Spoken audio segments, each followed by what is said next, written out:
This is a story about love, after everything. Tell me where you're watching from. Enjoy the story. Go ahead, he said with a faint smirk, not even looking up from his phone. Impress me. Where would you invest $1 million right now? The question floated across the white tablecloth like it weighed nothing, like money was air and time was disposable.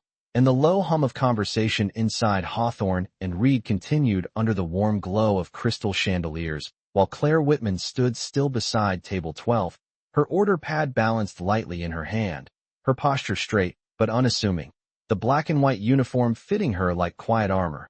Ethan Caldwell, 38, founder of Caldwell Strategic Capital, net worth hovering somewhere north of $4 billion, finally lifted his eyes, expecting hesitation, expecting a nervous laugh, expecting what he always received when he blurred the line between humor and power.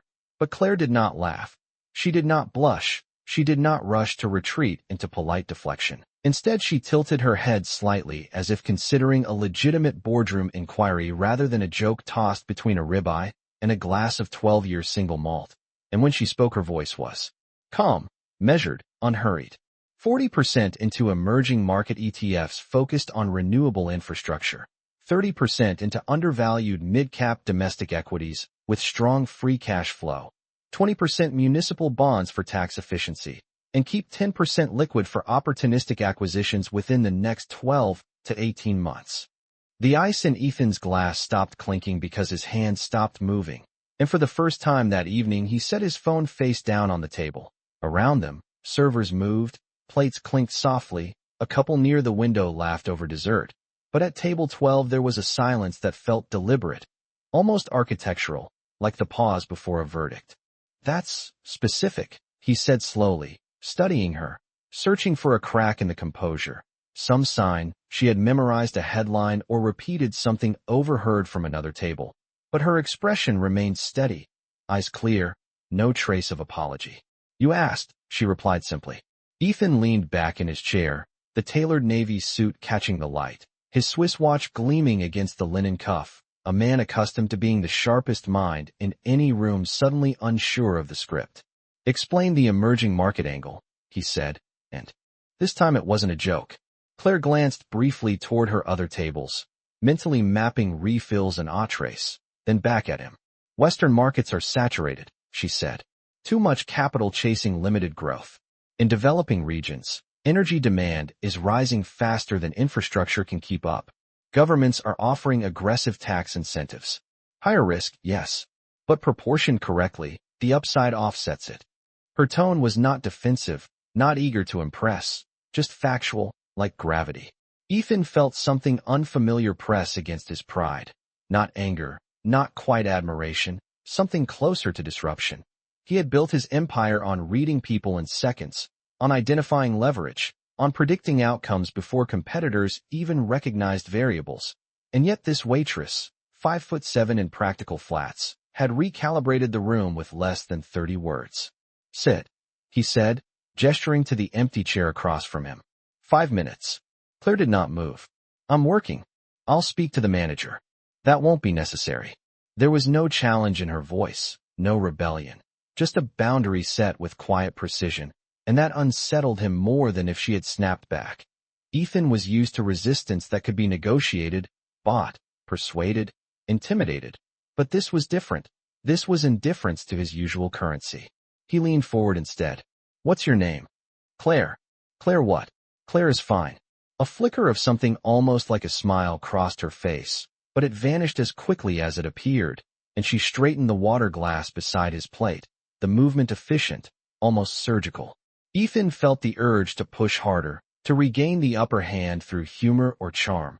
Yet something told him that either tactic would fail. She wasn't dazzled by the suit, by the reputation, by the fact that financial news outlets quoted him weekly, and that realization stirred a curiosity he hadn't felt in years. You study finance? He asked. I study markets, she replied, and that distinction landed heavier than he expected. Markets, not money, not wealth, not power, systems, patterns, behavior. He found himself imagining her somewhere else, not beneath chandeliers carrying plates, but at a long glass conference table, sleeves rolled to the elbow, presenting projections on a 12-foot screen, The image felt oddly natural. Claire sensed the shift in his gaze and stepped back slightly, not retreating but rebalancing the distance. "Would you like to order dessert?" she asked, professional mask sliding gently back into place, and Ethan realized he hadn't touched his steak in several minutes. "What would you recommend?" he asked, and this time there was no sarcasm. "The dark chocolate torte," she said. "It's understated, but it holds up." He almost laughed at the layered implication but stopped himself. Understated. Holds up. The words lingered. As she walked toward the kitchen, Ethan watched not out of entitlement but out of intrigue, noticing the way she navigated the room without drawing attention, the way she listened fully when a guest spoke, the way she seemed entirely unhurried in a space designed for constant motion. He glanced down at his watch, then, almost impulsively, slipped it off and set it beside his plate, as if measuring time suddenly felt less urgent than understanding what had just happened. Across the restaurant, Claire paused for half a second before pushing through the kitchen doors, her expression finally softening into something unguarded, not triumph, not amusement, but awareness. She knew the look she had seen in his eyes, the moment when mockery transformed into respect, and she also knew that respect could be dangerous if it was mistaken for control. Back at table 12, Ethan Caldwell, who could move markets with a single press release, found himself replaying a Waitress's allocation strategy instead of tomorrow's board agenda, and for the first time in a long while, the most valuable asset in the room wasn't sitting in his portfolio. It was walking back toward him with a slice of chocolate cake and a composure that no balance sheet could measure. The chocolate torte arrived on a white porcelain plate, a thin silver fork resting beside it, and Claire placed it gently in front of Ethan Caldwell, as though she were setting down something far more fragile than dessert. "Anything else?" she asked, her tone even, the same steady cadence she had used when discussing municipal bonds. Ethan looked at the plate, but did not reach for the fork. "Yes," he said quietly. An honest answer. Claire waited.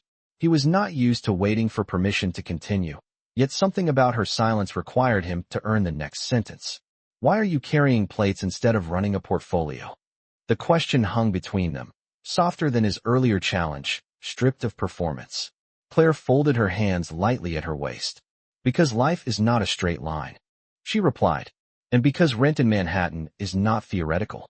A flicker of something almost like humor touched his eyes, but it did not fully form. "You could work on Wall Street," he said. "You would outthink half the analysts I have hired in the last decade." "Thinking and access are not the same thing," she answered. "Neither are talent and opportunity." Ethan felt the words land with the weight of experience rather than accusation.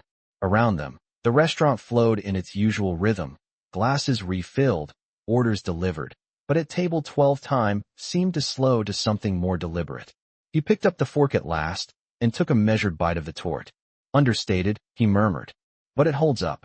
Claire allowed herself the smallest nod. That was the point. Ethan studied her more closely now, noticing details he had dismissed earlier. The faint crease at the edge of her order pad from repeated use. The simple silver band on her right hand, not decorative but practical. The absence of any effort to impress. "You mentioned liquidity for opportunistic acquisitions," he said. "What kind of opportunities?" "Moments when others panic," she replied without hesitation. "Volatility creates discounts, but only if you are patient enough to wait and disciplined enough to act." Ethan leaned back slightly, absorbing her words. Patience, discipline. Two traits he valued publicly, though privately he often relied on speed and instinct. "And if the downturn lasts longer than expected?" he pressed. "Then you adjust," she said. "Markets are not personal. They do not care about ego. The only people who lose consistently are the ones who try to prove they are right instead of adapting." The statement was not directed at him, yet it felt uncomfortably specific. For a moment, he wondered how much of himself she had already read. "You talk like someone who has lost before," he said. Claire's gaze did not waver. "Everyone who studies markets long enough loses. That is how you learn risk is not an enemy. It is information." Ethan felt something shift inside him again, a quiet recalibration. Most people around him agreed quickly, echoed his opinions, reinforced his instincts. Claire challenged without raising her voice, corrected without condescension. It was not confrontation. It was clarity. He set the fork down. "Are you studying for something?" he asked. There was a brief pause, almost imperceptible. I take exams. When I can afford them, she said. Certification costs money. He understood the implication. He also understood that she was not asking for help. What if someone offered to sponsor you? He asked carefully. Claire shook her head once. If I pass, it will be because I earned it. Not because someone wanted to feel generous. The directness surprised him, yet it did not offend. It steadied him. You assume generosity is self-serving, he observed. Often it is, she replied. Especially when it comes from men who are used to being thanked. Ethan almost smiled at that. You think that is me. I think you are used to solving problems with capital, she said. There is nothing wrong with that. But not everything valuable can be purchased. For a long second he said nothing. He was aware of his watch lying beside his plate, of the weight it usually carried on his wrist, a constant reminder of schedule and status. Without looking at it, he slid it into his jacket pocket. Claire noticed the movement, but did not comment. You said earlier that I lack people who disagree with me, he said. Is that your professional assessment? It is an observation, she answered. Power attracts agreement. It does not always attract truth. The words settled between them like a quiet verdict. Ethan felt the rare sensation of being seen without being flattered. It was not comfortable, but it was honest. What would you do differently? He asked slowly. If you were in my position. Claire did not rush the answer. She glanced briefly toward the bar, ensuring her other tables were covered, then returned her focus to him. I would build a team that is not impressed by me, she said. I would reward dissent. And I would remember that markets change faster than reputations. Ethan exhaled softly. You assume my reputation is fragile. All reputations are, she replied. That is why they require maintenance.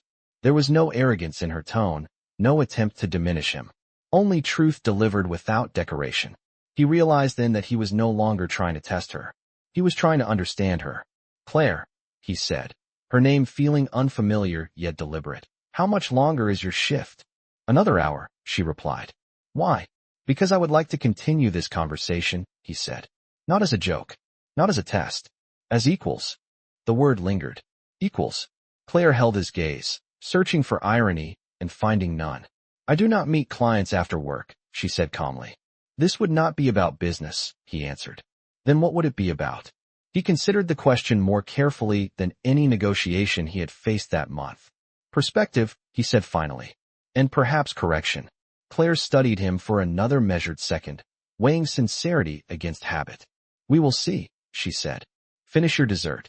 And as she turned to attend another table, Ethan Caldwell remained seated, aware that for the first time in years he was not strategizing an advantage, not calculating leverage, but anticipating a conversation with a woman who did not care about his billions and who might, if he listened closely enough, change far more than his portfolio.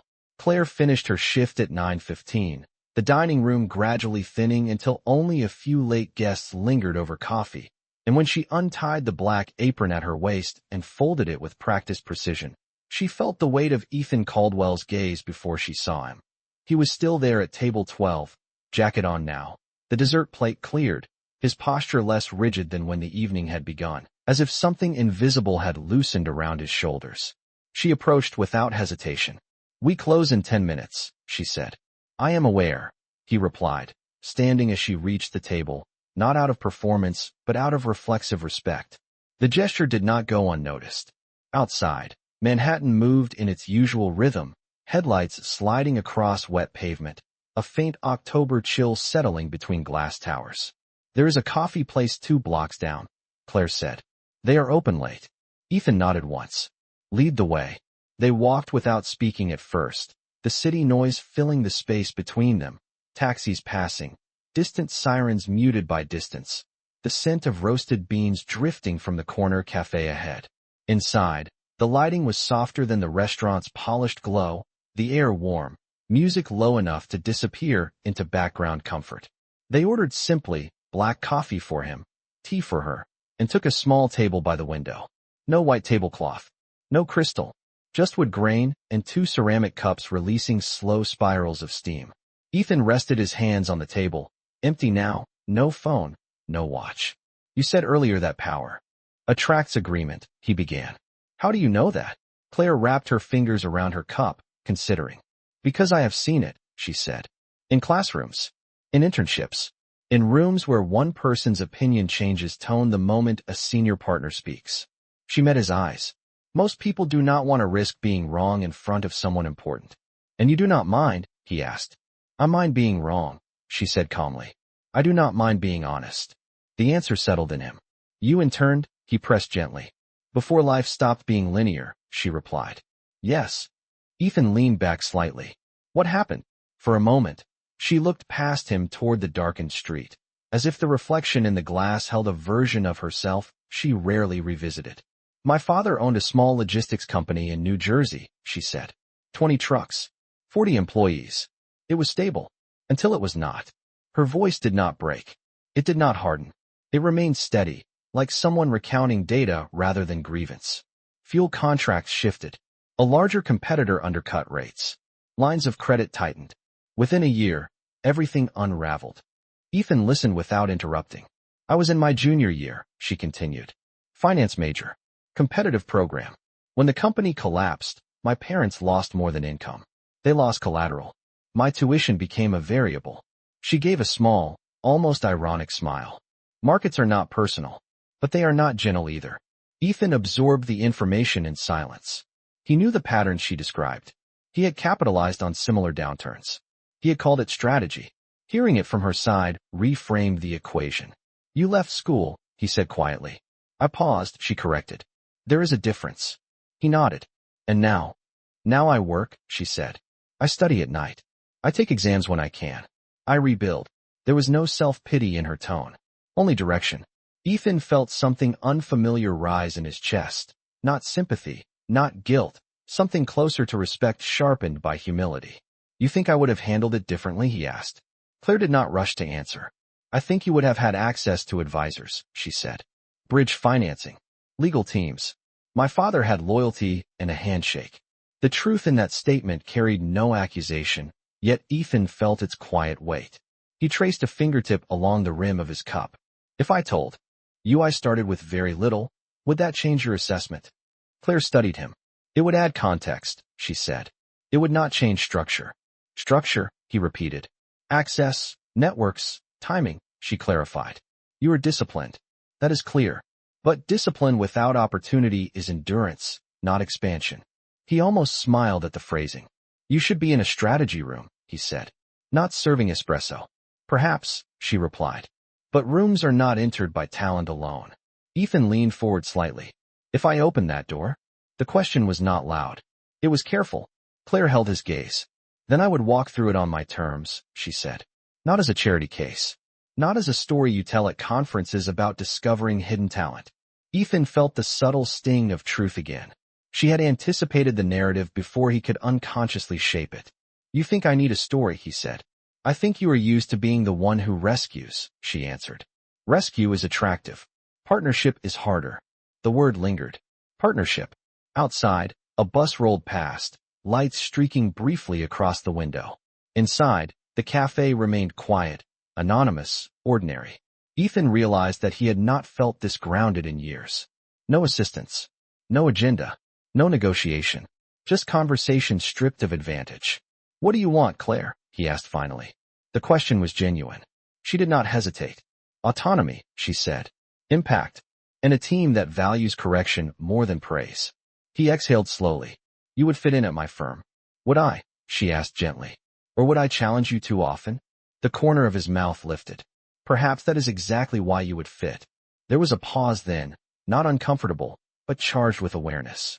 Two people measuring not status, but possibility. Ethan looked at her, really looked at her, beyond the uniform he had first dismissed, beyond the surface simplicity. I misjudged you tonight, he said. No, Claire replied softly. You underestimated the room. The correction was subtle. And for the first time in a long while, Ethan Caldwell did not feel the need to win the last word.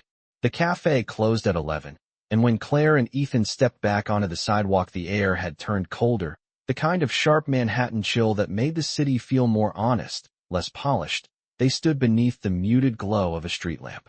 For a moment that neither seemed eager to end, traffic thinning, the rhythm of the evening slowing into something reflective. I meant what I said, Ethan began, his voice steady, stripped of the executive cadence he carried in boardrooms. About partnership, not rescue. Claire studied him carefully, searching for the trace of performance that so often accompanied powerful men when they promised something generous. She found none. Partnership requires transparency, she replied. And risk. He nodded once. Then let us define both. The simplicity of his answer surprised even him. Normally he negotiated through layers, contingencies, legal language that protected his advantage. But standing there, without a conference table between them, he felt an unfamiliar desire to remove the armor entirely. Come by the office tomorrow, he said after a brief pause. Not for an interview. Not for a job offer. For a conversation with my strategy team. Challenge them the way you challenged me. Claire did not react immediately. She folded her coat tighter around her frame, thinking, You realize they will not appreciate being corrected by someone who waits tables at night, she said. I am aware, Ethan replied. That is precisely why it will matter. She watched him for another quiet second. 9 in the morning, she said finally. I have a split shift. I can spare 2 hours. A small smile touched his expression. 9 it is. The next morning dawned crisp and clear, sunlight reflecting off glass towers as Claire stepped into Caldwell's strategic capital for the first time. The lobby was all marble and muted tones, security discreet, yet unmistakable, a space designed to communicate influence without words. She wore a simple navy blazer over a white blouse, professional but unassuming, her posture straight, eyes observant. Ethan met her near the elevators, not with fanfare, but with a nod that carried acknowledgement rather than ownership. Thank you for coming, he said. Thank you for not rescheduling, she answered. In the conference room, 5 senior analysts sat around a long polished table, screens displaying charts, forecasts, colored lines climbing and dipping across projections measured in billions. The room quieted when Claire entered, curiosity mixed with skepticism flickering across faces trained to evaluate credentials before ideas. Ethan did not introduce her with a resume. Claire has a perspective I find valuable, he said simply. Walk us through the renewable infrastructure allocation. One analyst, sharp suit, sharper tone, began outlining a strategy built on recent federal incentives and overseas expansion. Claire listened without interrupting, her gaze steady, absorbing not only the data but the assumptions beneath it. When he finished, Ethan turned to her. Thoughts? The room waited. Claire stepped closer to the screen, studying the projections. Your growth curve assumes stable supply chain input costs over the next 12 months, she said calmly. That is optimistic. A faint crease appeared between the analyst's brows. We modeled volatility, he responded. Within a 5% margin. Claire shook her head slightly. 5% accounts for fluctuation. It does not account for structural disruption. If transportation bottlenecks return, or if regulatory shifts delay subsidies, your liquidity buffer disappears faster than projected. She moved to another chart. And your emerging market exposure assumes currency stability that is not guaranteed. Silence settled across the table, not hostile, but attentive. Ethan watched carefully, not intervening. What would you suggest? Another analyst asked, tone more measured now. Staggered entry, Claire replied. Phase capital deployment, instead of committing full allocation at once. Protect downside while preserving upside potential. She met their gaze evenly. Patience is a strategy. The words echoed softly in the polished room. Ethan felt something tighten and then release in his chest. He recognized the shift in his team, the subtle recalibration from dismissal to consideration. One analyst leaned back, exhaling slowly. That would reduce immediate returns, he said. It would reduce exposure, Claire answered. Returns without resilience are fragile. The phrase lingered. Ethan saw it then, not just intelligence, but composure under scrutiny, clarity without ego. He realized that the confidence he carried into every negotiation was mirrored in her, only quieter, stripped of theatrics. After the meeting dispersed, analysts murmuring thoughtfully rather than dismissively, Ethan remained in the conference room with her. You handled that well, he said. So did they, she replied. They listened. He gave a faint nod. They listened because I asked them to. Claire tilted her head slightly. Then the real test is whether they remember tomorrow. The observation carried no challenge, only truth. Ethan stepped closer to the window overlooking the city, sunlight cutting sharp lines across the skyline. Join the firm, he said without preamble. Strategic advisory. direct access to me, autonomy in your analysis. Claire did not respond immediately. She moved to stand beside him, both of them looking out over Manhattan's layered streets. On what terms? She asked. Competitive salary, he said. Performance incentives. Full sponsorship for certification exams. She shook her head gently. Not financial terms. He glanced at her. Then what? Structural terms, she replied. My voice carries equal weight in strategy discussions. I am not here to validate your instincts. I am here to question them. Ethan held her gaze. For a long second, neither spoke. The city below moved relentlessly, taxis weaving, people crossing intersections, lives intersecting in patterns too complex to predict. Finally, he nodded. Agreed, he said. No validation required.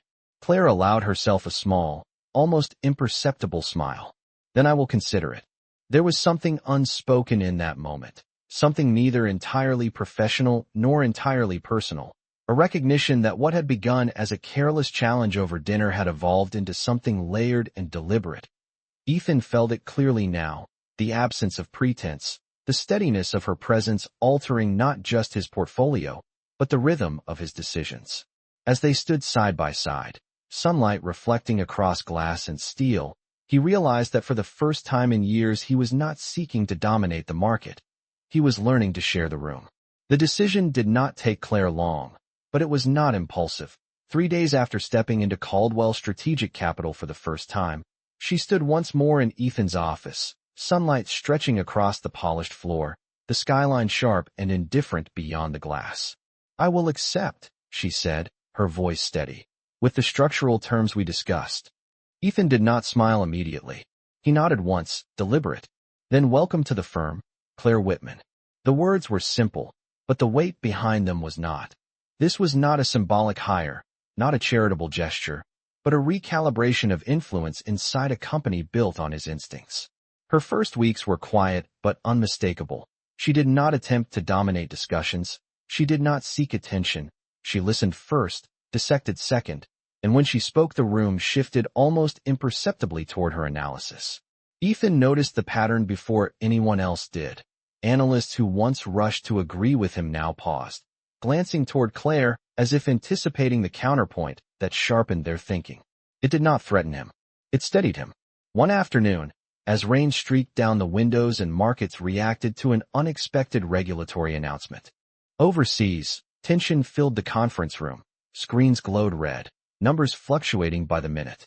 We pull back now, one senior partner insisted. Minimize exposure before the slide accelerates. Ethan stood at the head of the table, absorbing the projections, feeling the familiar pressure that came with leadership, the expectation that he would decide quickly and decisively. Claire watched the screen in silence for several seconds before speaking. It is not a collapse, she said calmly. It is a reaction. Several heads turned. Clarify, Ethan said. She stepped closer to the display. The regulatory shift impacts short-term margins, not long-term infrastructure demand. If we withdraw now, we lock in losses and signal instability.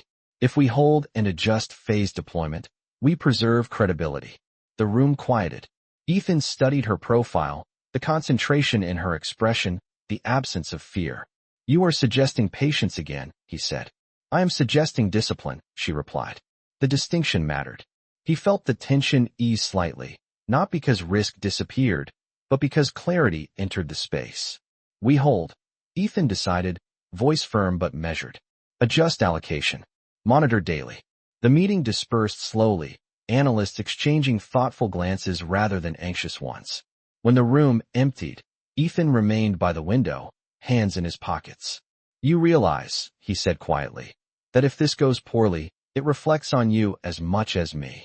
Claire met his gaze without hesitation. I am aware. You are comfortable with that?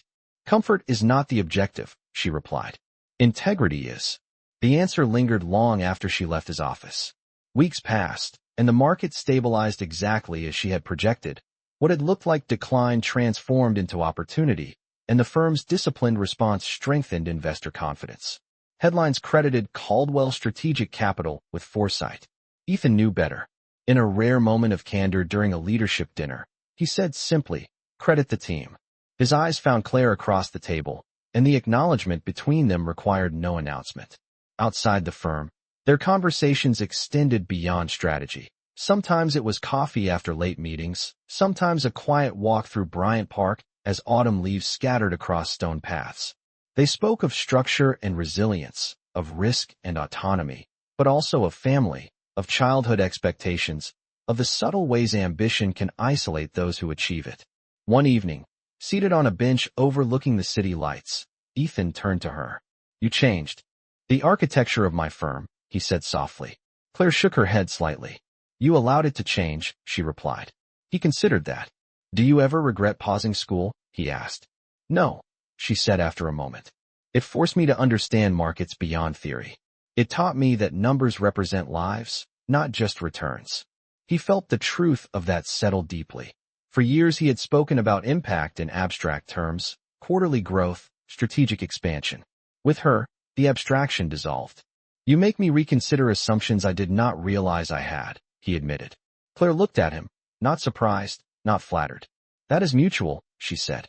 The simplicity of the admission carried more weight than any grand declaration. There was no rush, no dramatic confession. Only the steady evolution of two people who had begun in opposition and now stood aligned not by ego, but by respect. Back at the office, employees noticed the subtle shift in leadership. Ethan listened more, interrupted less, invited dissent openly. The culture recalibrated, not through mandate, but through example. Claire remained consistent, focused, never leveraging proximity for advantage. It was that restraint that deepened his admiration. She did not orbit his influence. She stood beside it. One late evening, as the office lights dimmed and the city settled into a reflective quiet, Ethan approached her desk. "Dinner," he said simply.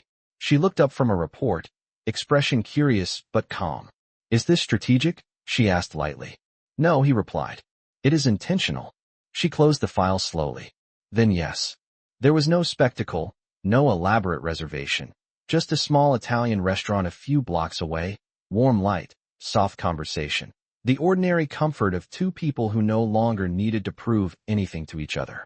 As they sat across from one another, no charts between them, no projections to debate, Ethan realized that the most significant investment he had made that year was not measured in millions, but in trust. Claire had entered his world through analysis, through challenge, through clarity. And somewhere between risk assessments and evening walks, she had altered something quieter and more personal. She did not raise her voice. She raised his standard. And as he listened to her speak, not about markets, but about the future she envisioned built on autonomy and integrity, Ethan Caldwell understood that partnership, the kind she had demanded from the beginning, was no longer theoretical. It was unfolding in real time, steady and deliberate, like disciplined capital placed where it truly belonged. Winter edged into Manhattan quietly, glass towers reflecting pale morning light, while Caldwell Strategic Capital moved with its usual disciplined rhythm. Inside the firm, Claire Whitman's influence had become less surprising and more structural, her presence no longer an anomaly, but a constant recalibration point in every high-level discussion. She did not speak often, but when she did, the room adjusted. Ethan Caldwell noticed the difference most in himself. He paused before finalizing decisions, not out of hesitation, but out of awareness, an awareness sharpened by her perspective. One Friday afternoon, an acquisition proposal landed on the conference table, ambitious and aggressive, a mid-size renewable infrastructure company facing liquidity strain, priced attractively due to temporary instability. "We can move fast," one partner urged. "Secure majority stake before competitors respond." Ethan studied the numbers, the instinct to dominate still familiar, still powerful. Claire sat across from him, reviewing the same data, her expression composed. "Temporary instability often reveals structural weakness," she said quietly. "Have we audited their long-term debt exposure?" The partner shifted. "Preliminary reports indicate manageable risk." Claire nodded slightly. "Preliminary reports are designed to reassure." A few restrained smiles flickered around the table. Ethan leaned forward. "What are we missing?" he asked her directly. She turned a page. "Their supplier contracts are indexed to fuel fluctuations. If volatility continues, margins compress faster than projected. We should negotiate conditional terms, not a clean acquisition." Silence followed. Ethan felt the familiar tension between speed and discipline. Months ago, he would have chosen speed. Now he chose scrutiny. We renegotiate, he decided. Contingency clauses. Protect downside. The meeting adjourned with quiet consensus. Later, in his office, Ethan stood by the window overlooking the Hudson River, gray water moving steadily below. Claire entered without ceremony, holding a folder. You shifted the structure, she observed. Because you shifted my thinking, he replied. She shook her head lightly. You allowed yourself to. He turned toward her, studying the calm certainty in her posture. You realize that the board notices the change, he said. They notice you. Claire met his gaze. Does that concern you? It would have, he admitted. Not anymore. The honesty lingered between them, unguarded. Outside the office, the firm thrived under the recalibrated strategy. Investors praised the balanced approach. Measured growth replacing volatile spikes. But inside Ethan, a quieter transformation unfolded, one less visible but more profound. He found himself anticipating her insights not as corrections, but as alignment. One evening, after the office had emptied and only the faint hum of city traffic drifted through the glass, Ethan approached her desk. Walk with me, he said simply. They descended to street level, stepping into the crisp night air, coats drawn close against the cold. They walked without agenda, past storefronts glowing softly, past hurried commuters, and street musicians packing away instruments. Do you ever miss anonymity? Ethan asked suddenly. Claire glanced at him. In what sense? Before the firm, he clarified. Before visibility. She considered the question. Anonymity protects you, she said. But it also limits you. And now, he pressed. Now I am visible because of my work, she replied. Not because of proximity. The distinction mattered. Ethan slowed his pace slightly. You have never used this position for advantage, he said. You could have. Claire stopped walking, turning to face him beneath the soft halo of a street lamp. If I relied on your influence, I would always question my own merit, she said. That uncertainty would undermine everything. Her words carried quiet conviction. Ethan felt something tighten in his chest, not pressure, but recognition. You changed my firm, he said again, softer this time. You changed me. Claire did not deflect the statement. She stepped closer, not dramatically, just enough to reduce the distance between them. Growth is mutual, she said. You listen differently now. That was not inevitable. For a moment the city noise receded, replaced by the steady rhythm of two people standing without distraction. Ethan searched her expression for hesitation, for calculation. He found neither. I have built companies, he said carefully. Expanded portfolios. Managed risk across continents. But this, he gestured subtly between them. This feels less predictable. Claire's lips curved slightly. Not everything valuable is forecastable, she said. The familiar cadence of her logic softened by something warmer. Ethan reached into his coat pocket and withdrew his watch, the same one he had removed weeks ago in a restaurant when the evening first shifted. He looked at it briefly, then closed his hand around it without checking the time. I do not want to measure this, he said quietly. Claire's gaze softened, the guarded precision in her posture easing. Then do. Not, she replied. He stepped closer, the space between them now almost non-existent, yet still respectful.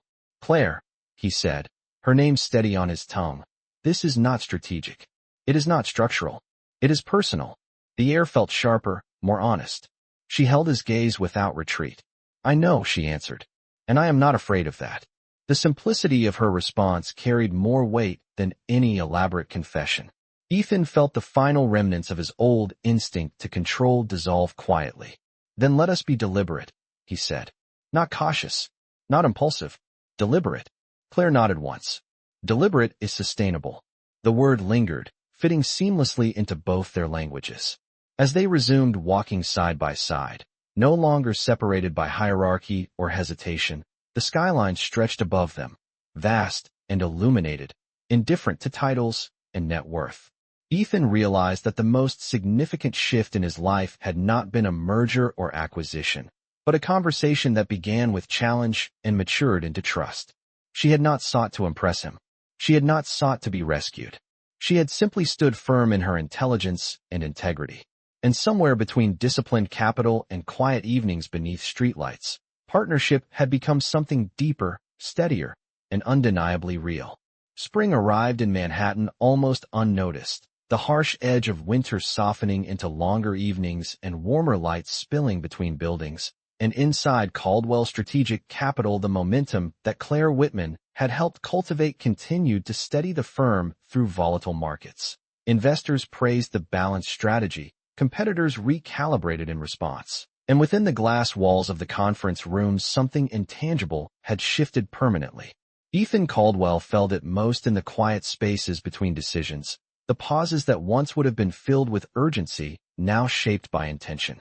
One late afternoon, as golden light reflected across the Hudson River and filtered into his office, Claire stepped in carrying a slim folder. The conditional acquisition terms were accepted, she said. Supplier exposure capped. Downside limited. Ethan nodded, absorbing the outcome. You were right to push, he replied. We did not push, she corrected gently. We adjusted. The distinction lingered in the air. He moved around his desk, no longer needing the physical barrier it once represented, and stood beside her at the window. Do you remember the first night we spoke? He asked. Claire's expression softened slightly. You asked me to impress you. A faint smile crossed his face. I was certain I already knew the answer. You were certain of many things, she replied. And you were not afraid to say so. He studied her reflection in the glass. I was accustomed to rooms bending toward my certainty. Claire turned to face him fully. Rooms bend, she said, but they do not always strengthen. Silence followed, not heavy, but reflective. The firm had grown stronger under shared scrutiny, and so had he. That evening, instead of returning to spreadsheets and projections, Ethan closed his laptop early. Dinner, he said. Not to celebrate a deal. Just because it is Thursday. Claire tilted her head slightly, amused by the simplicity. That is a reasonable justification.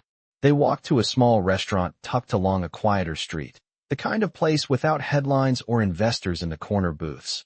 Warm light pooled across wooden tables, and the air carried the scent of rosemary and fresh bread. No assistants. No agenda. They spoke of ordinary things at first. The subtle change in weather, the way the city feels less hurried in spring, the comfort of routine that is chosen rather than imposed. As plates were cleared and coffee arrived, Ethan's tone shifted, softer but steady. I have built my life on measurable growth, he said. Revenue, expansion, influence, clear metrics. Claire listened without interrupting. But this, he continued, gesturing lightly between them, has no metric. Claire's gaze did not waver. Not everything valuable requires quantification, she replied. Some returns compound quietly. He let out a slow breath, almost a laugh. You speak about life the way you speak about markets. Both reward patience, she said. The conversation drifted into silence, not uncomfortable, simply present. Outside, the city moved with its endless rhythm, but at their table time felt suspended, unmeasured. Ethan reached across the table, not abruptly, not performatively, and rested his hand lightly over hers. The gesture was steady, unhurried. Claire did not pull away. Instead, her fingers curled gently in response, the contact simple and deliberate. When I met you, he said quietly, I saw a variable I could not predict. And now, she asked. Now I see a constant I do not want to lose. The honesty in his voice held no calculation, no negotiation. Claire's expression softened in a way it rarely did in conference rooms. You once believed control was strength, she said. And you taught me that discipline is stronger, he replied. A small smile touched her lips. Discipline requires trust. He nodded. Then trust this. I am not offering rescue. I am not offering position. I am offering partnership. The words settled between them, deeper than strategy, broader than business. Claire studied him for a long moment, searching not for flaws, but for sincerity. She found it in the absence of urgency, in the calm certainty behind his gaze. Partnership, she repeated softly, requires equality. Then we stand equal, he said. She held his eyes, and something unspoken aligned fully for the first time, not as colleagues, not as strategist and executive, but as two individuals who had dismantled their defenses piece by piece through dialogue and respect. I care about you, Ethan, she said, the words measured but unmistakable. He felt the truth of it like steady ground beneath his feet. I care about you too, Claire, he answered, without embellishment, without spectacle. Outside, the streetlights flickered on, casting a gentle glow across the sidewalk. Inside, there was no dramatic crescendo, no grand declaration echoing across the room. Just two people who had arrived at something solid through patience and clarity. When they stepped back into the evening air, side by side, the city seemed different not because it had changed, but because they had. Ethan no longer felt the need to dominate every horizon, and Claire no longer felt confined to proving her worth. They walked without hurry, their pace aligned naturally. "You never raised your voice," he said quietly as they paused at a crosswalk. "You just raised my standard." Claire smiled, the expression warm and genuine. "You chose to rise," she replied. And as the light shifted from red to green and they crossed together, it was clear that what had begun as a careless challenge had matured into something deliberate and enduring.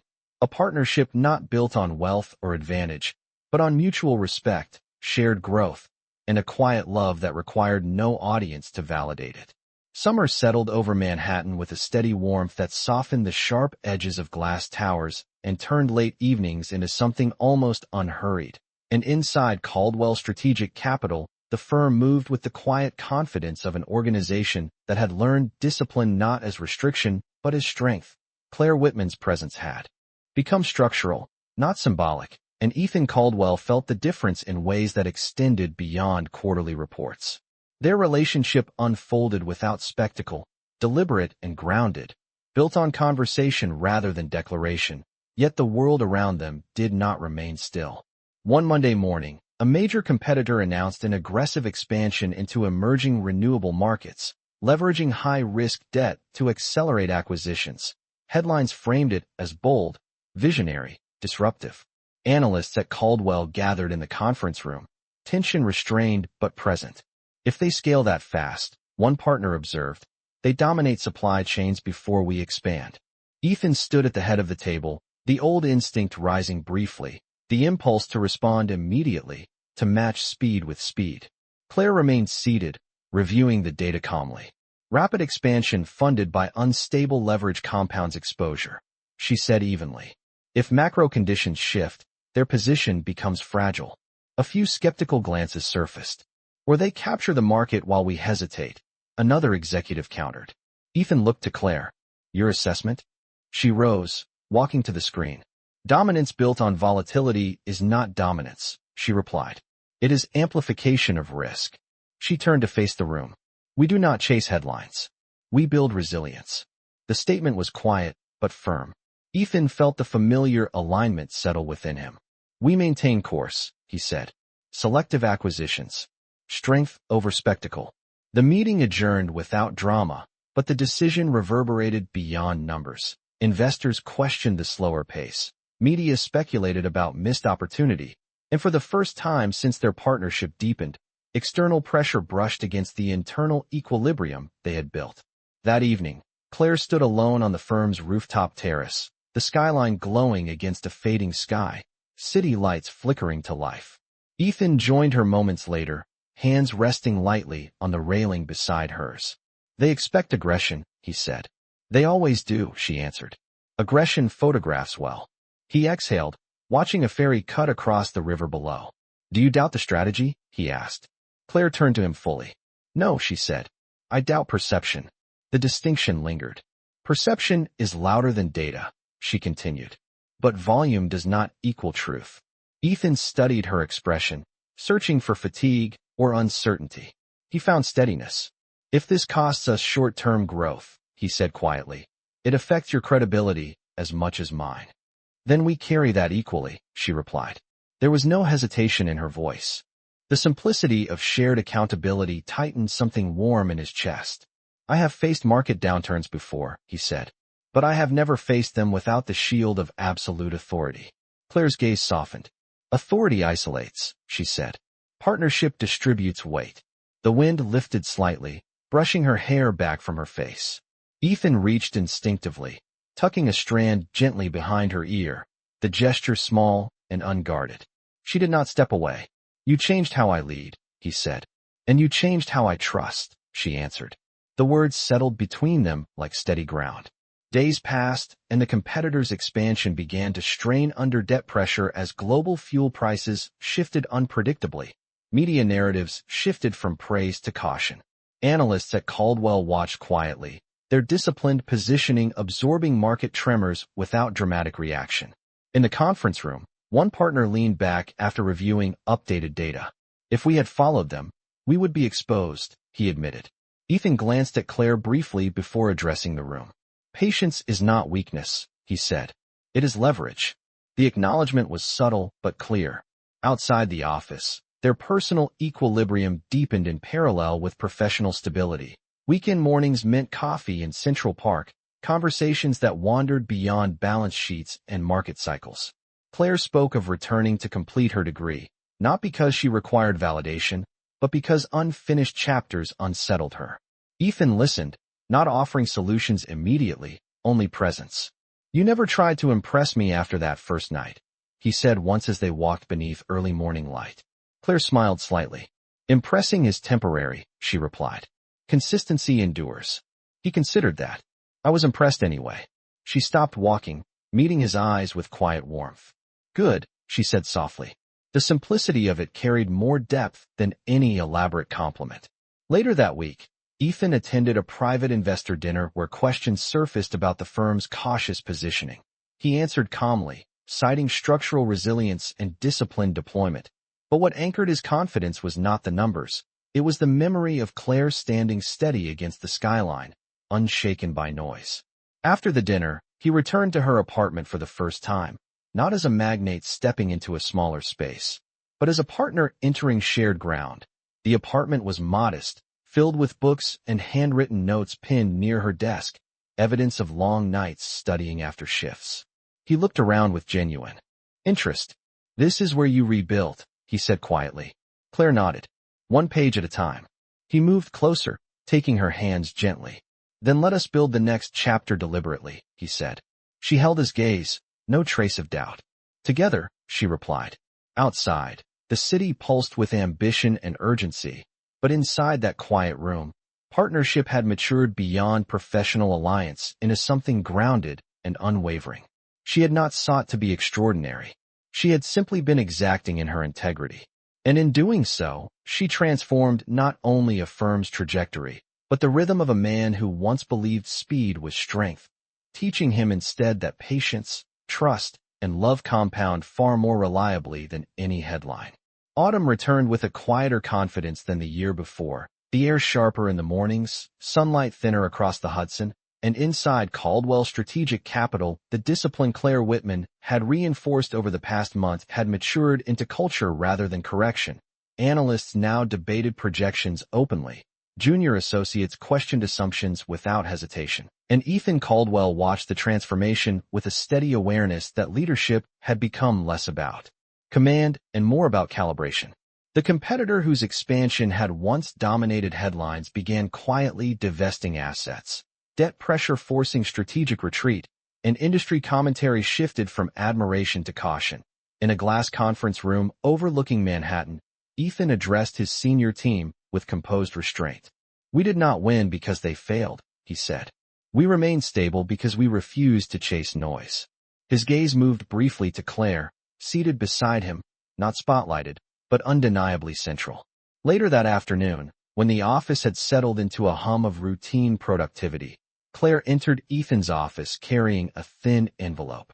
"The university confirmed my reinstatement," she said calmly. He looked up from his desk, genuine warmth crossing his expression. "You are returning?" She nodded. "Evening classes. I will complete what I paused." He rose from his chair without hesitation. "That is not a pause. That is continuation." She offered a faint smile. "Structure matters," she said. "Closure matters too." He stepped closer, studying the quiet pride in her posture. "You do not need the degree to prove yourself here," he said. "I know," she replied. "That is not why I am finishing." The distinction lingered between them, familiar and grounding. Outside the firm, life settled into rhythms that felt less reactive and more chosen. Saturday mornings meant walking through farmers' markets along the Upper West Side, debating coffee roasts, discussing course material and market cycles with equal intensity. Ethan found himself listening not as a chief executive analyzing risk, but as a partner invested in growth that had nothing to do with return on capital. One evening, as leaves drifted across a quiet sidewalk and city lights shimmered against early darkness, they sat together in her apartment, textbooks open beside spreadsheets, two parallel forms of study unfolding in companionable silence. "You once told me that volatility creates opportunity," Ethan said softly. Claire looked up from her notes. "It does. Meeting you felt like volatility," he admitted. She closed her book gently. "And now?" He considered the question carefully. "Now it feels like stability I did not know I was missing." The honesty in his tone carried no dramatics, only clarity. Claire studied him, seeing not the billionaire whose name commanded headlines, but the man who had chosen to dismantle reflexive control in favor of deliberate trust. "Stability does not mean stillness," she said. "It means foundation." He nodded slowly. "Then you are my foundation." The words were simple, unadorned, but they resonated more deeply than any grand gesture could have. She reached for his hand, fingers interlacing naturally. "And you are not my rescue," she replied. "You are my equal." The affirmation settled quietly, not explosive, but enduring. Weeks passed, and Claire balanced evening classes with her advisory roles seamlessly. Colleagues respected her not for proximity to Ethan, but for the precision of her analysis. During a quarterly investor call, when a pointed question challenged the firm's measured growth rate, Ethan did not answer immediately. He turned slightly toward her across the conference table. "Claire," he invited. She leaned toward the microphone, voice steady and clear. "Long-term value is not achieved through acceleration alone," she said. "It is achieved through disciplined allocation and adaptability." Investors listened. Confidence did not require volume. After the call ended, Ethan closed his laptop slowly. "You speak with authority," he observed. "Authority grows from accountability," she replied. He smiled faintly. "You have reshaped how this firm communicates risk." "You reshaped how it listens," she corrected gently. That evening, he invited her to the rooftop terrace once more, where months earlier they had faced external pressure together. The skyline glittered beneath a clear sky. The city alive yet distant. "I built everything I have on ambition," he said quietly. But ambition alone was incomplete. Claire stood beside him, coat pulled close against the cool air. "Ambition without alignment fragments," she said. "Alignment compounds." He turned toward her fully. "When you first challenged me, I saw it as disruption." "It was," she replied lightly. "And now?" She met his gaze, unflinching. "Now it is integration." The word felt right. He reached into his pocket and removed the watch he had once relied on as a symbol of control, holding it briefly before slipping it back, without checking the time. "For years, I measured success by expansion," he said. "Now I measure it by sustainability." Claire smiled softly. "That is growth." The wind moved gently across the rooftop, lifting strands of her hair, and he stepped closer, resting his forehead lightly against hers in a gesture free of spectacle, free of urgency. "I love you," he said quietly, not as a proclamation to the skyline, but as a truth meant only for her. Claire did not hesitate. "I love you too," she answered, the words calm and unwavering. Below them, Manhattan pulsed with ambition and constant motion, but above the noise they stood grounded in something deliberate and resilient. She had not raised her voice to be heard. She had not sought status to be valued. She had simply remained precise, consistent, and unafraid to question certainty. And in doing so, she transformed not only a firm's trajectory, but the architecture of a man who once believed dominance was strength, teaching him instead that partnership, patience, and quiet love endure far beyond any headline or market cycle. Winter returned again, not with urgency, but with quiet certainty, and Caldwell Strategic Capital entered the new fiscal year stronger, steadier, less reactive than any previous cycle. Analysts spoke with clarity rather than competition, junior associates presented dissent without hesitation, and Ethan Caldwell watched the evolution of his firm with a recognition that influence no longer required dominance. Claire Whitman balanced evening lectures with morning strategy sessions seamlessly, her textbooks often resting beside quarterly reports, her discipline unchanged whether in a classroom or a boardroom. One early morning, as pale light stretched across Manhattan and frost edged the corners of windows 40 floors above the street. Ethan stood alone in the conference room, reviewing projections for the upcoming year. Revenue had grown. Risk exposure had decreased. Investor confidence was stable. The numbers were strong, but what held his attention was not the upward curve on the screen. It was the path taken to reach it. Claire entered quietly, coat draped over her arm, hair brushed back from the wind outside. "You are here early," she observed. "So are you," he replied. She placed her notes on the table and stepped beside him. For a moment, they stood without speaking, looking at charts that represented months of disciplined decisions. "The board wants to accelerate expansion into Southeast Asia," he said. "Aggressive entry. Significant capital." Claire folded her arms lightly, considering. "Are we prepared for that scale?" she asked.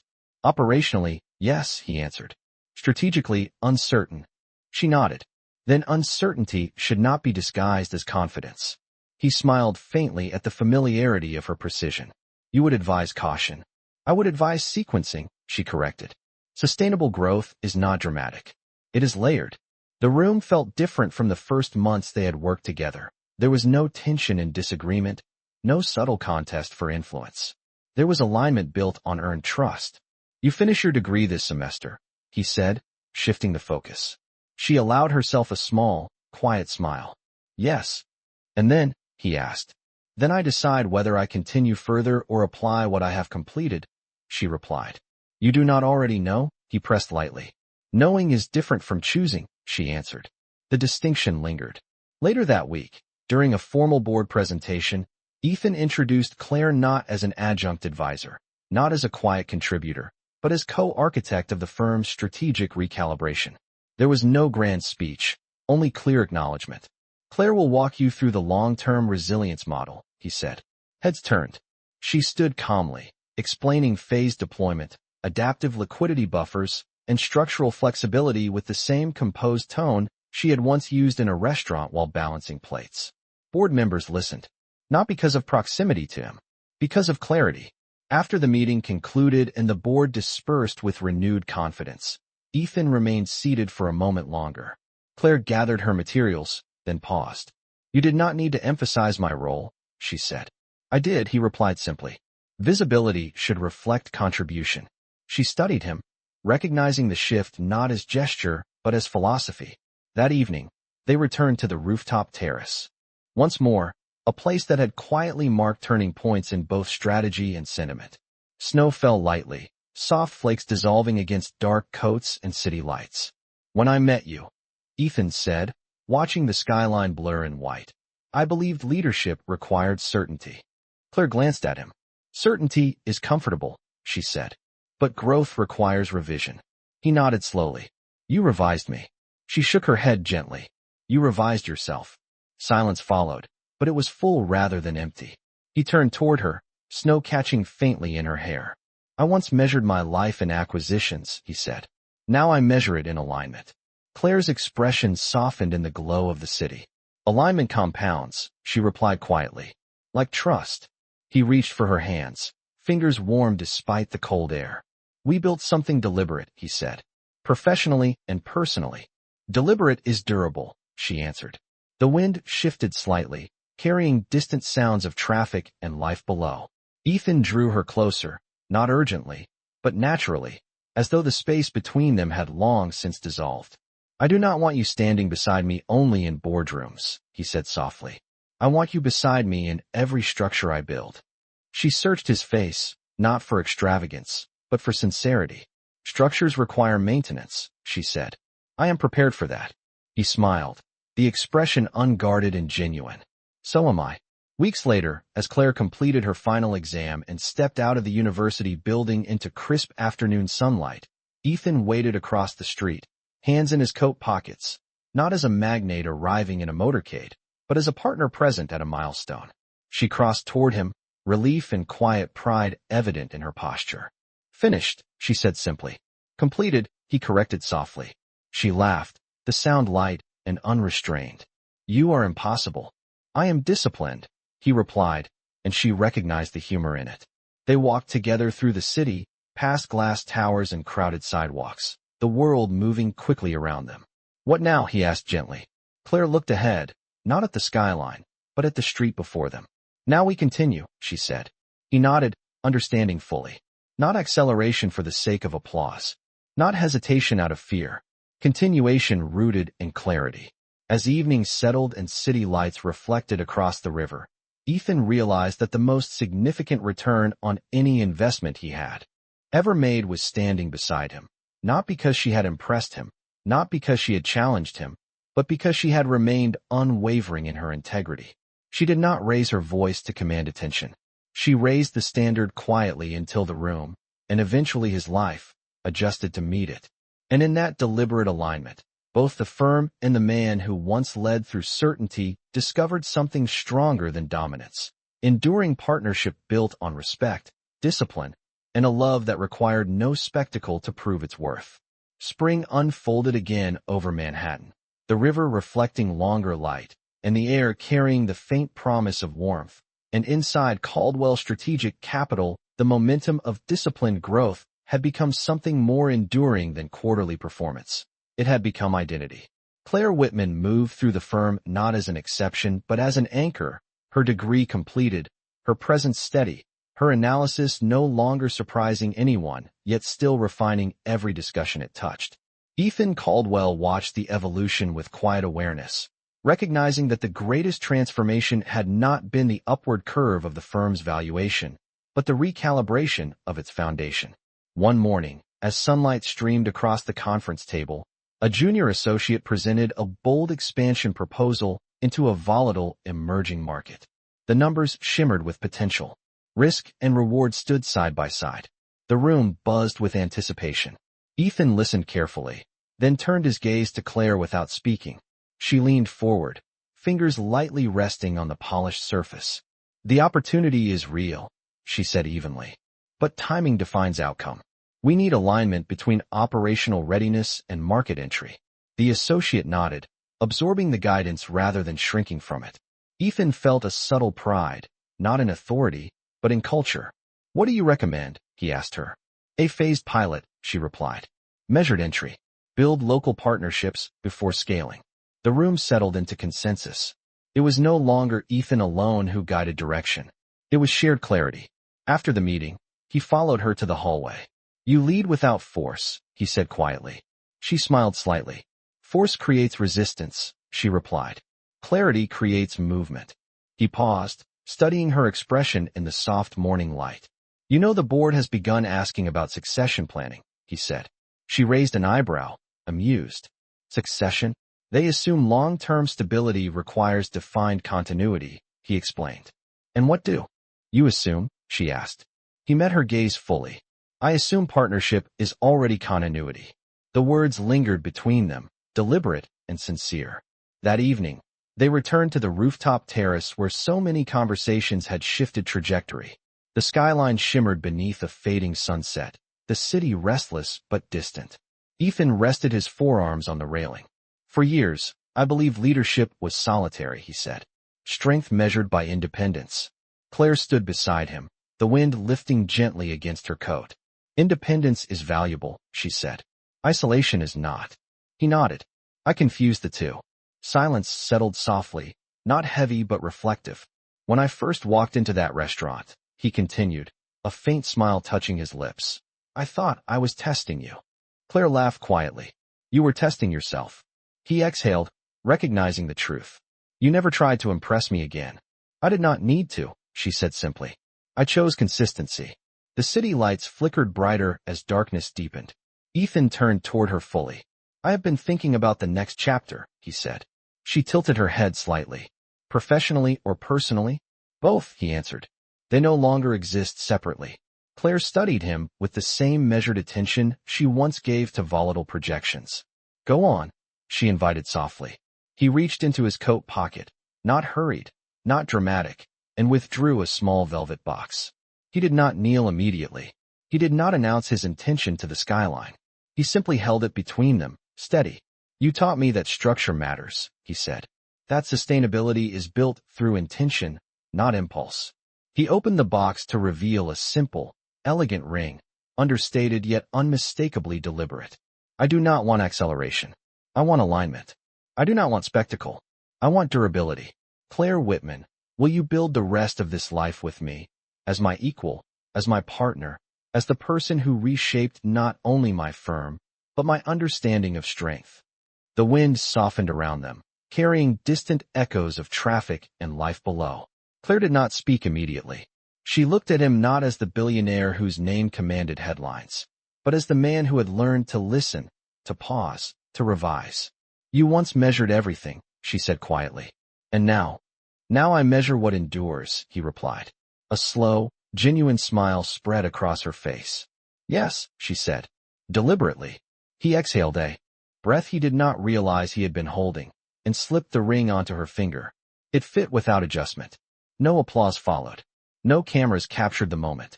Just two people standing beneath a skyline that had witnessed their evolution from tension to trust. He rose to stand beside her rather than above her, hands finding each other naturally. We continue, she said softly. Together, he answered. Weeks later, when news of their engagement quietly reached the firm, there was no spectacle, only a shared understanding among colleagues who had witnessed the transformation firsthand. The culture they had built together continued to strengthen, not because of hierarchy, but because of alignment. And as summer approached once more, sunlight spilling across Manhattan in long golden arcs, Ethan understood that the most profound acquisition of his life had not been a company or a market share, but a partnership rooted in clarity, discipline, and quiet love. She had not raised her voice to be seen. She had raised the standard until he chose to rise beside her. And in that deliberate choice, both the firm and the man who once led through certainty found something stronger than control. Enduring unity shaped by respect, resilience, and a promise built not on dominance, but on devotion.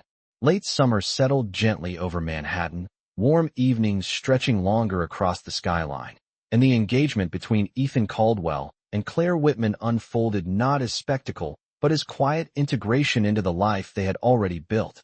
Inside Caldwell's strategic capital, the announcement had been brief and understated, a simple acknowledgement during a leadership meeting that drew sincere applause rather than astonishment. No one framed it as a merger of power. It was recognized as a continuation of alignment. Claire remained exactly who she had always been inside those glass conference rooms, precise, composed, unwilling to soften her analysis even when it challenged her future husband. Ethan expected nothing less. One Monday morning, a complex infrastructure fund restructuring required immediate decision. External advisors proposed an accelerated timeline to satisfy investor enthusiasm. The pressure was familiar. Speed promised praise. Ethan listened carefully, then glanced toward Claire. She was reviewing a projection on her tablet, expression calm. Acceleration introduces exposure we have not stress-tested, she said evenly. Investor enthusiasm is not a substitute for structural readiness. The room quieted, waiting. Ethan did not hesitate. We maintain our phased schedule, he said. Integrity over applause. After the meeting, as colleagues filtered out, he remained seated for a moment, watching Claire gather her notes. You never dilute your standards, he said softly. She looked up, meeting his gaze. Commitment does not weaken discipline, she replied. It strengthens it. The words carried more meaning than professional context alone. Outside the office, wedding planning unfolded with similar deliberation. There were no extravagant venue searches, no headline-worthy guest lists. They chose a small ceremony overlooking the Hudson River, close friends, immediate family, a handful of colleagues who had witnessed their evolution from tension to trust. One evening, seated at her apartment kitchen table surrounded by handwritten notes and a modest guest list, Ethan traced a fingertip across the paper. This feels smaller than what people expect, he said. Claire smiled faintly. Expectation is external, she replied. Intention is internal. He nodded, recognizing the pattern once more. She never argued volume. She argued clarity. Weeks later, on a crisp September afternoon, sunlight glimmered across the water as guests gathered quietly along the terrace overlooking the river. There were no camera crews, no orchestrated grandeur. Claire walked toward Ethan in a simple ivory dress, elegant without excess, her posture steady, eyes unwavering. He watched her approach not as a man accustomed to commanding rooms, but as someone profoundly aware of the rarity of what stood before him. When she reached him, Their hands met naturally. The officiant spoke softly about partnership, resilience, and deliberate choice. Ethan listened, but his focus remained on Claire's calm expression. When it was his turn to speak, he did not recite memorized poetry. "You challenged me before you cared for me," he said quietly. "And you cared for me without ever surrendering your strength. I promised to build with you, to revise with you, to listen before I decide." Claire's voice, when she responded, was steady and clear. "You learned to pause," she said. "You chose partnership over dominance. I promised to question you with respect, to stand beside you without shrinking, and to protect what we build with discipline." Their vows were simple, but deliberate. When the officiant pronounced them married, there was applause, but it felt like affirmation rather than celebration of spectacle. As the sun dipped lower and evening light softened across the river, they stood together watching the skyline begin to glow. Ethan slipped his watch into his pocket once more, not out of symbolism now, but out of habit formed from choosing presence over measurement. Later, as guests shared quiet laughter and soft music drifted through the warm air, Claire leaned slightly toward him. "Are you overwhelmed?" she asked gently. He shook his head. "No," he said. "I am aligned." The word carried the weight of everything they had constructed together. Months passed, and married life did not disrupt the equilibrium of their professional partnership. If anything, it reinforced it. They continued to debate strategy over breakfast, to walk through Central Park discussing policy shifts and market signals, to disagree without fracture and agree without ego. The firm expanded carefully into Southeast Asia, guided by phased pilots and local partnerships exactly as Claire had once recommended. Investor confidence strengthened not because of risk-taking headlines, but because of sustained performance. One evening, as winter's first chill brushed against the city once more, Ethan and Claire stood in their new apartment overlooking the river, boxes still unpacked in corners, evidence of transition without urgency. "Do you ever think about that first night?" Ethan asked quietly. Claire smiled, adjusting the ring on her finger unconsciously. "You asked for financial advice with your dinner," she said. "And you answered without apology," he replied. She stepped closer, resting her head lightly against his shoulder. "You listened," she said. Outside, Manhattan moved as it always had, ambitious and unrelenting. Inside, there was stillness, not from lack of movement, but from certainty. Ethan realized that success had once been defined by expansion alone. Now it was defined by sustainability, by partnership, by a woman who had never raised her voice to command respect, yet had elevated every standard he carried. She had not chased power. She had embodied integrity. And in choosing her, not as acquisition or advantage, but as equal, he discovered that the most enduring structure he would ever build was not a firm or a portfolio, but a life grounded in disciplined love. 1 year later, Manhattan moved with the same restless ambition it always had, but inside the corner office overlooking the Hudson River the rhythm felt different, steadier, almost unhurried. Caldwell Strategic Capital had just closed its most resilient fiscal year yet, not the fastest, not the loudest, but the most structurally sound in its history. Revenue had grown in measured arcs. Exposure had narrowed strategically. Investor letters emphasized discipline over dominance. Ethan Caldwell stood by the window, not studying numbers this time, but watching the river cut a quiet path through the city. Behind him, Claire Whitman Caldwell reviewed a final report at the long conference table, her pen moving with the same composed precision she had carried the first night they met. "The Southeast Asia pilot is outperforming projections," she said calmly. "Local partnerships reduced volatility exactly as modeled." Ethan turned slightly, a faint smile touching his expression. "Measured entry," he said. "Layered expansion." She glanced up at him. "Sustainable structure," she replied. The exchange was effortless now, no tension beneath it, no silent contest of authority. Just alignment earned over time. The firm had grown not because it chased headlines, but because it refined its core.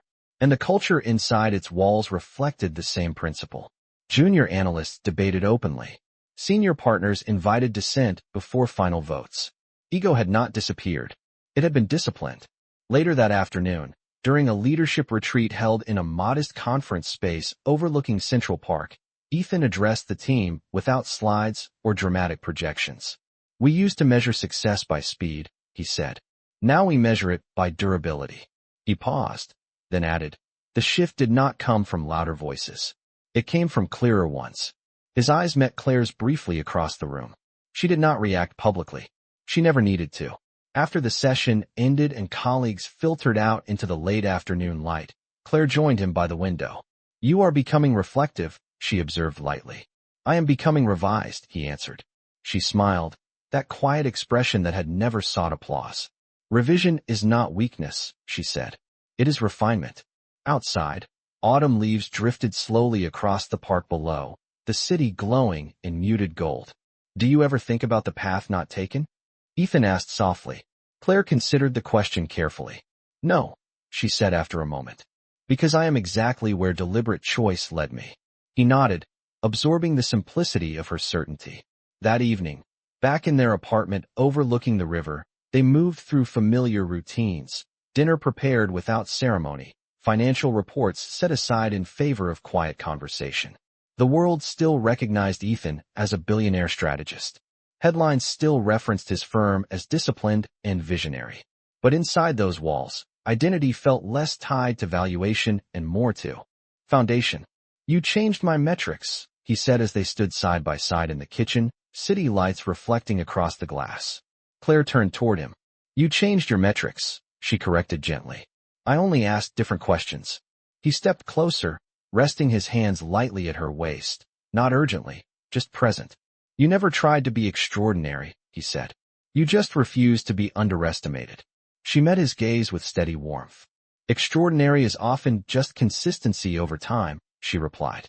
Silence settled between them, comfortable and earned. The journey from tension to trust had not been dramatic. It had been deliberate, and that deliberation had reshaped more than strategy. It had reshaped character. Weeks later, at a small internal celebration marking the firm's anniversary, a young analyst approached Claire hesitantly. How did you find the confidence to challenge leadership? He asked. Claire did not hesitate. I did not challenge leadership, she said. I challenged assumptions. The answer carried through the room more powerfully than any formal speech. Ethan watched from a distance, understanding fully that the firm's resilience was no longer dependent on his certainty alone. It was built into its culture. As the evening wound down and the city outside pulsed with ambition and motion, Ethan found Claire near the balcony doors. You once told me that markets are not personal, he said quietly. They are not, she replied. But choices are. He nodded. Choosing you was the most disciplined decision I ever made. She smiled softly. Choosing each other was alignment, she said. Not acquisition. He laughed under his breath, recognizing the truth in her phrasing. They stepped out onto the balcony together, cool air brushing against them, the skylines stretching endlessly ahead. Once, he would have looked at those towers and thought only of expansion, of dominance, of vertical reach.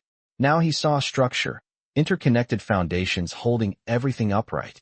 We built this deliberately, he said. Yes, she answered. And we will continue to. He slipped his watch from his wrist and placed it on the small table beside them, not as a symbol now, but as habit formed from years of choosing presence. The city lights flickered, steady and unrelenting, yet above the noise there was calm. Claire had never raised her voice to command respect. She had never sought to impress through spectacle. She had simply remained precise, principled, and unafraid to speak clearly. In rooms where certainty once ruled unchecked. And in doing so, she reshaped not only a firm's trajectory, but a man who once believed power was proven through dominance. She proved instead that power, when grounded in integrity, becomes partnership. That growth, when anchored in discipline, becomes enduring. And that love, when built deliberately between equals, becomes the most resilient structure of all. As the city lights fade and their story settles into quiet certainty, remember this. Never underestimate the calm ones in the room. If this journey moved you, share where you are watching from and share your thoughts. Do not forget to leave a comment and tell us how you would rate this story. Stay with us for more stories. Press like and follow so you do not miss the next stories from our channel Love After Everything.